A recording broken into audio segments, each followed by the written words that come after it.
Hello and welcome to this channel, everybody. This is the Eradicator, and I hope you're all having a wonderful time. I hope you had a great weekend, because now it's already Monday here. It's the start of a new week, with the start of a series of long videos. Well, not long videos, but a long series of videos of Star Citizen. I promise you guys, this week there's going to be only Star Citizen. I don't think we're going to have much activities regarding Age of Empires or Kingdom Come. I know I made a lot of videos regarding these games, but I promise you that this week only Star Citizen. I really believe that the PTU is going to come out this week.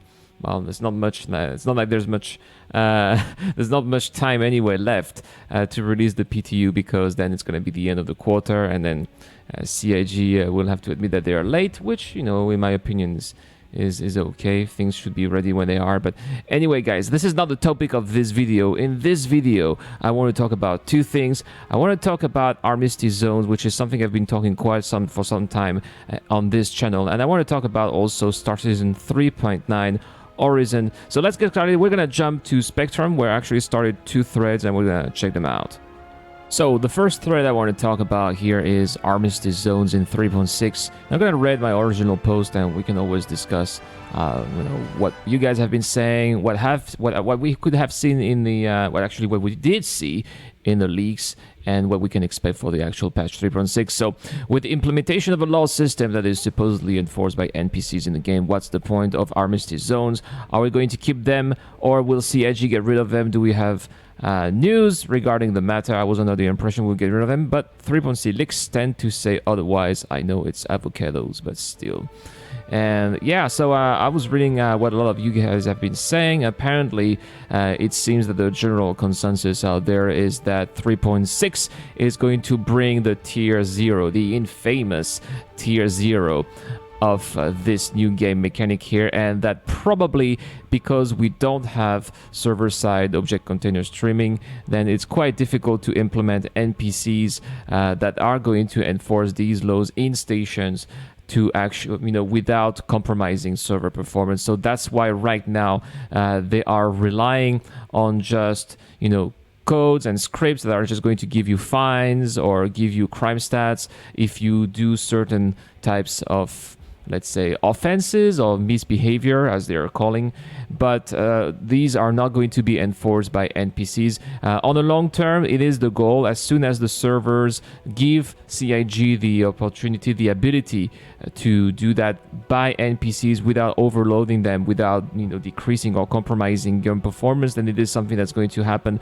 But as of right now, it's just not something that is possible, because the technology is not there server-wise. So that's why unfortunately the Armistice zones are not going to go for 3.6. I know that this is something that I've been saying for quite some time in this channel. I did say that, oh yeah, with 3.6, the new law system, the Armistice zones are going to be gone, because I did hear CIG talk about it many times. I did hear CIG said, oh yeah, we're gonna get rid of them and it will be implemented by NPCs, but eventually that turns out to be the plan for the long term, but for tier 0 it's just not possible. So I wanted to make that little clarification, guys. I think that's quite important. Now, the next thing that I want to talk about right here is something we can find in the Star Citizen roadmap. Of course, Q1 2020, this is Star Citizen Alpha 3.9, and something that is really, in my opinion, an oddity, something that you don't really see in the roadmap. It is actually something that is halfway done for something that is actually going to come in 9 months, guys. So that is in a long time, and I'm talking about the Orison landing zone, which is extremely surprising for me, especially considering the fact that it's coming in such a long time. I personally don't really understand, or at least I'm not very sure as of why progress is doing so well. And this is why I did ask some questions here in the forums as well on Spectrum. Orison is halfway done, how come? So, very oddly, it seems Orison, which is scheduled for 3.9, is already halfway finished. Is there an explanation for that? Does it have a priority over New Babbage for due reason, or is it because it's easier to build because it will borrow a lot of elements from Lover and Arcorp? I would really like to know more about this. Of course, you have all of these, some of these toxic people from Spectrum who always think that they know nothing. Who's, oh, development, something go as planned, which is rare. Well, thank you so much for your insight. But apart from that, more seriously, if you guys have any explanation, you guys maybe are in the know, have some insight, I would love to know. I was hoping maybe the devs would reply to this thread. So far, unfortunately, it hasn't been the case, but most of you guys, except for the usual trolls, most of you guys have been pretty reasonable and have given me some interesting explanations, and I probably say that I would agree with most of you guys. The most plausible explanation that I have seen in the forums is that probably Orison is going to come it's going to be presented at least during CitizenCon. We're not just going to see New Babbage, which for some reason has less tasks. If you go to 3.8 locations, New Babbage only has 1 out of 21, which is of course the V1. That's going to be V2 later. So it seems that New Babbage represents less work than Orison, but at the same time, yeah, it seems that the general consensus is that we're going to have a look at Orison during CitizenCon.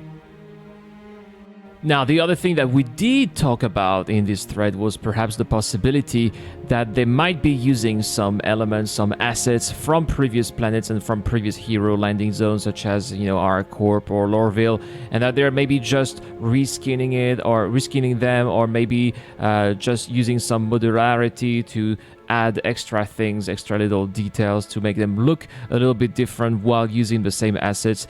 These are definitely the type of processes that would make the work much faster. This is what they're looking for, because if you remember, guys, I know we've been talking about these hundreds of systems so many times, but they are indeed trying, in the long term, in the pipeline, there are going to be at least dozens of systems in Star Citizen. They are going to need to have a certain library of different assets that they can use to build these hero landing zones faster and faster. So that could be perhaps the other reason as of why Orison is going so fast. Anyway, I'm really wondering if we are going to get the Orison landing zone completed before New Babbage. That would be quite hilarious. But that's what I wanted to talk about in this video, guys.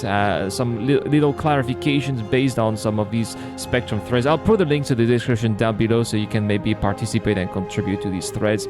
Anyway, don't go anywhere, guys, because now it's time to talk about the giveaway. This month I'm giving away a Tomb Raider Ranger CV. This is the perfect little vehicle if you want to do planetary side delivery missions. All you need to do to get a chance of winning is to subscribe to this channel and to comment to any videos posted this month. The winner will be announced in a live stream giveaway that will take place very soon, early July. I will be announcing the date probably this week, early this week, so please stay tuned to this channel. So if you want to make sure that you don't want to miss that live stream giveaway. Anyway, that's all for this video. Big thanks to my Patreons for making this giveaway possible and helping me finding the extra resources to go the extra mile for you guys. Big thanks to all of you who comment on these videos and make the discussions more interesting. So really appreciate that, guys. I'm reading all of your comments. Sometimes, of course, I don't have time to reply to all of the comments, but you can be sure that I'm reading all of them. So huge thanks to all of you guys. That's gonna be it for this video. I'll try to see if maybe we can have another leak video later today. I'm making selections because I don't want to be pumping all of their content or material. I'm trying to only select the best for you guys. So stay tuned to the channel. There's more to come today. This is the Eradicator. I'm signing out.